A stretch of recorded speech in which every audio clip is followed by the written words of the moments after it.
बिस्मिल्लाहिर्रहमानिर्रहीम।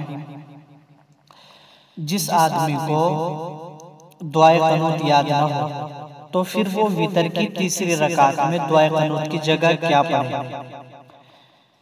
जिस आदमी को दुआए क़नूत याद न हो वो रब्बना आतिना फिद दुनिया हसना व फिल आखिरति हसना व क़िना अज़ाबन्नार ये दुआ पढ़ लिया करें। और अगर किसी को ये दुआ भी ना आती हो तो फिर वो 3 मरतबा अल्लाहुम्मा ग़फ़िरली अल्लाहुम्मा ग़फ़िरली अल्लाहुम्मा ग़फ़िरली ये कह लिया करें। और अगर किसी आदमी को ये भी ना आता हो तो फिर वो 3 मरतबा या रब्बी या रब्बी या रब्बी कह लिया करें। अल्लाह ताला समझने की तौफीक अता फरमाए।